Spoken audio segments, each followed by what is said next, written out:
then I started like inking pen over it, and it's coming out really well. That's great. But it was, I don't know. I don't know what the point of that was. I guess it just takes time sometimes for it to develop. Develop an idea. Yes, right. Exactly. Like that one over there, the hatching raptor. It looked nothing like that when I first started. It, but I just added the squiggles and used the scribbles paints and adding more and more texture. So yeah, just let things develop. Mm-hmm. So I'm gonna come over here. What kind of instruments do you play still? I play the keyboard. Keyboard? Yeah. Husband plays the guitars. I can play the guitar too, but basically one song. Yeah. So, yeah, I don't really consider that playing the guitar when you only know one song. Are there any over here that you wanted to talk about? Let's see. I kind of like this one here. This one I call Scepters, and it was another painting that was not working, and I just took red and white paint and scraped it on, painted it over the top. Oh no, before I did that, I took some, what's that sticky paper that you line shelves with? And I cut these shapes out. Okay. And I put those down this is what was down here before, was red, white, black, gray. So I put these sticky shapes down, and then I painted on this red and white background, and then peeled those sticky things off, and this is what was underneath. Wow. So I made people and just made the little shadow marks. So, I mean, it was a real quick painting, but I kind of like it. And then this one here, this is one that I call Us. This was actually a canvas that was going in the garbage because I had painted over it so many times. It had holes in it here. And I was watching an artist talk, and he was talking about he sometimes painted over his canvases so many times that he had holes in them. And I had just thrown it in the garbage. It was in the trash and had coffee grounds on it. And he said something about I use anything like zippers. And I went, zippers? I have zippers. So I went and painted over this and made it into like a house. Like I've got these slanted walls here and put these zippers down and a little heart there. I call it Us. I like it. So it's got a little bit of a story. And then I do have some stories with some of my paintings. I got one in the hallway here. Yeah. I'll show you. It's kind of silly, but this one up here with the birds on the wire there, my brother lives in northern Alberta, and he had this little green budgie. He told me this story one time. He said somebody left the window open, a little bit green budgie, and flew away.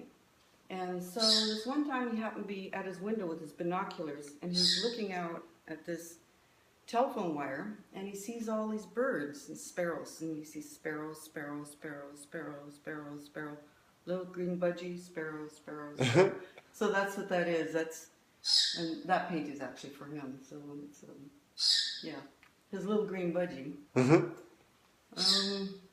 Let's see, what else can I talk about? Well, this one here, I call her Blossom. And I had a sketch of a nude. I do sketches in my little sketchbook. And then I had done this background here. It's all very, just all blended together really nicely. And I just drew that over top.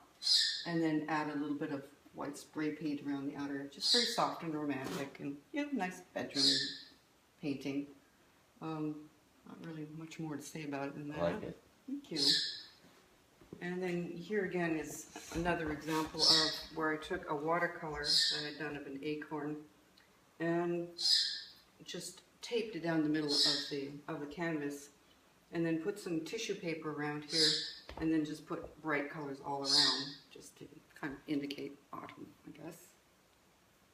And this one right up here, I don't know if you can see this way up here, the eye with the streamers coming down. I call it people into the mind of an artist. And it was literally, I was just standing at the table one day, started drawing this eye, and it looked really pretty. And what am I going to do? Well, I'm not going to draw a whole woman around it. And I started to draw hair, but hair would be like too normal, so just decided to make it all these colors, and just kept going and going and going and going. And let's see, behind you, up there is this one creepy painting I call Voodoo Princess. It kind of creeps out some of my friends. They think it just looks pretty horrible. And it was just, it's actually a photograph of a model, beautiful model in a magazine that I drew. And then I flipped the page over and distorted the whole image. Wow. And then decided I'm going to just make this big painting of this distorted looking person and just use these colors. And yeah, I call her Voodoo Princess. Again, no rhyme or reason why I do stuff, just like it. And then this one here, I call Seahorse. And it actually started out with these stripes, where I had stripes on this background. And I was like, what am I going to do with this? Just stripes on a background isn't enough. And start out by drawing in these shapes here. And just put in some geometrics around it.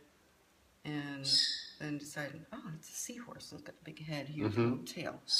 And put the eye in there. And then this one here, I call it psychedelic. It's kind of along the lines of the people into the mind of an artist. Just random psychedelic lines going all over the place. Then I can go upstairs, I can show you a few more.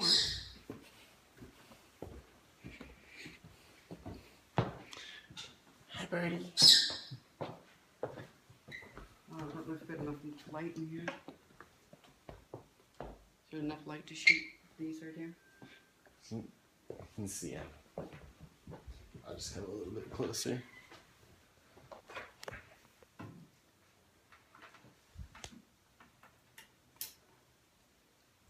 Kind of, yeah, on the side there.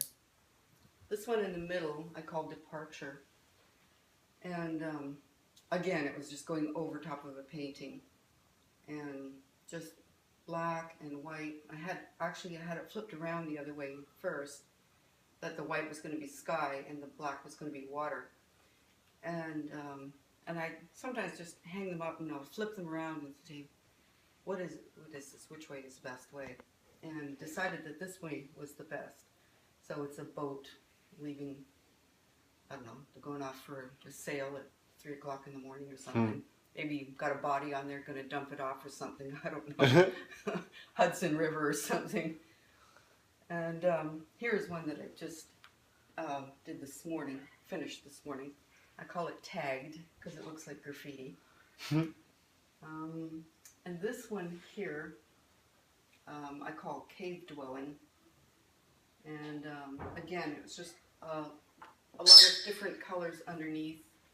And I think I left some tissue paper in there for texture as well. And I had some sketches in my little notebook of some kind of like Indian symbols, you know, what they used to do in the caves and the petroglyphs. And I'd always wanted to do something like using those symbols. So I just decided, well, this looks like a good background. This will be a good opportunity to put in some of those symbols and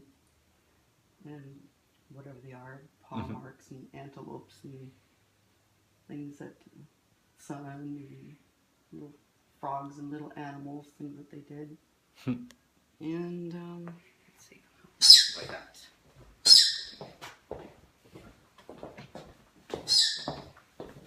The further we go upstairs, the crappier we're getting. This one I call Crazy Parrot.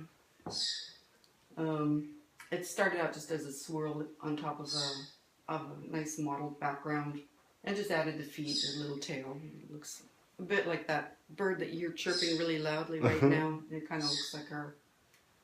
And this one is a crowd, and is a bit like the scepters downstairs. So I guess I do have a couple of similarities in some of my paintings. So these ones are painted directly on there. And this one here I call Jazz Duet.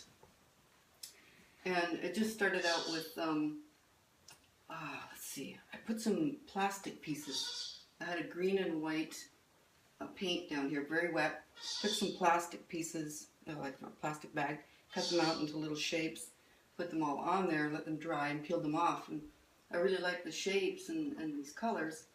And so I went around them, filled them in, and then decided to make this big piano here. Here's this guy. Mm-hmm. I guess it's me. This is me at the keyboard, and here's a husband on the guitar. So it's a jazz duet.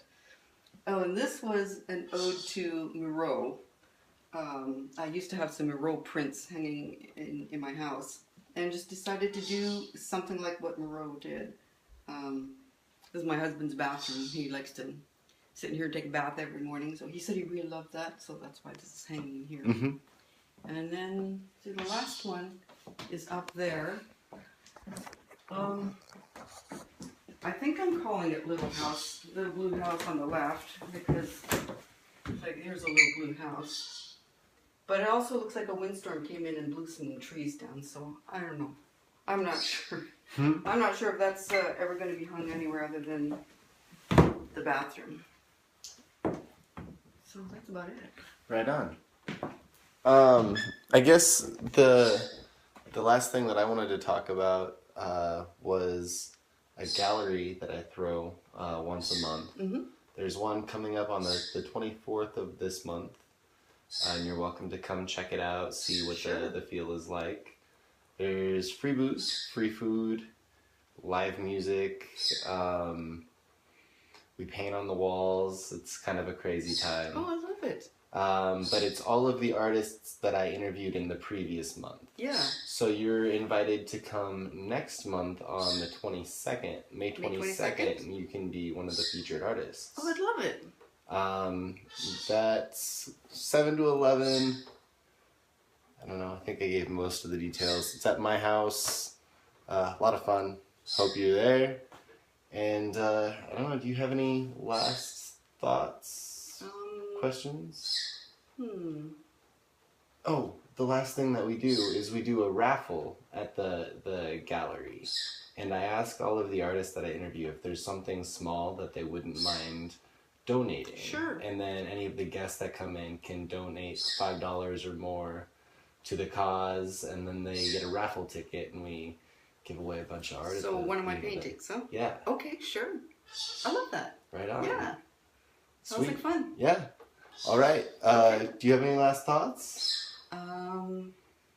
Keep up your watercolor painting. Thanks. I'll let you see it. It's pretty sweet.